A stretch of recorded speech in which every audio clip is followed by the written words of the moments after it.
మా ఇంటిని ఒక సస్టైనబుల్ హౌస్ లాగా డెవలప్ చేయడంలో మేము చాలా ఇనిషియేటివ్స్ తీసుకున్నాము.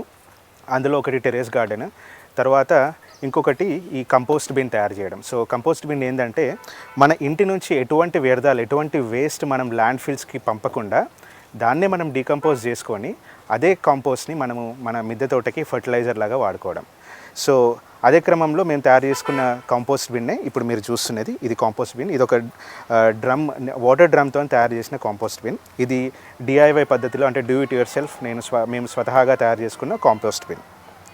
సో దీనికి స్టాండ్ కానీ ఇదంతా కానీ మేము సొంతంగా తయారు చేసుకున్నాము. సో ఇది మేము రీసెంట్గా ఒక 1 year ముందు తయారు చేసుకున్న కాంపోస్ట్ బిన్. దీనికంటే ముందు నార్మల్ బకెట్స్లో మేము కాంపోస్టింగ్ చేసేవాళ్ళం అనమాట. సో ఈ కాంపోస్టింగ్ పద్ధతి ద్వారా మేము గత 3 సంవత్సరాల నుంచి మా ఇంటి నుంచి ఎటువంటి వెట్ వేస్ట్ కానీ, ఎటువంటి డ్రై వేస్ట్ కానీ మేము ల్యాండ్ ఫిల్కి పంపట్లేదు.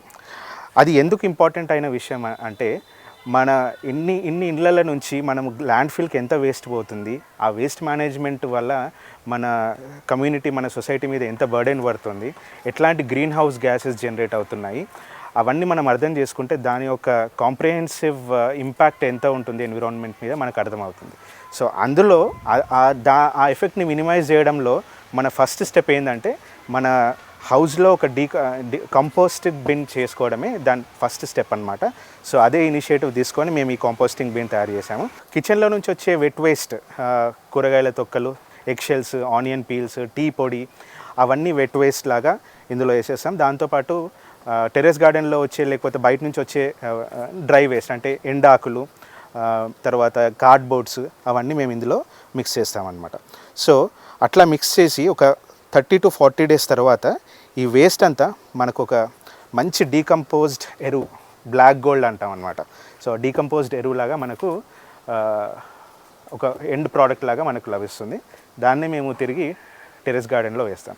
కిచెన్ నుంచి వచ్చే వెట్ వేస్ట్, తర్వాత గార్డెన్ నుంచి వచ్చే డ్రై వేస్ట్, అవన్నీ వేసినాక, సో ఇది ఒక చిన్న ఓపెనింగ్ మేము ఇక్కడ ఇచ్చినాం అనమాట. సో ఇవన్నీ వేసేసినాక కాంపోస్టింగ్కి మనకు కావాల్సిన ఇది ఏంటంటే, దానికి ఏరేషన్ కావాలి, తర్వాత దాన్ని రొటేట్ చేసి మిక్స్ చేస్తూ ఉండాలి. సో అది ఈజీ అవ్వడానికి మేము ఒక చిన్న స్టాండ్ని ఏర్పాటు చేసుకొని దానికి వీల్స్ పెట్టినాము. అండ్ మనం వేస్ట్ వేసేసినాక మనకి ఇట్లా రొటేట్ చేసుకుంటే మనకి ఈజీగా మిక్సింగ్ అయిపోతుంది. మిక్సింగ్ అవడం వల్ల ఏరేషన్ ఎక్కువ అవుతుంది అండ్ ఈ డీకంపోజిషన్ ప్రాసెస్ తొందరగా అయిపోతుంది అనమాట. సో ఇంత పెద్ద డ్రమ్ పెట్టడం వల్ల మనకు ఎంత వేస్ట్ వచ్చినా కానీ వెళ్ళిపోతుంది. ఎక్కువ కంపోస్టింగ్ బిన్స్ అవసరం లేదు.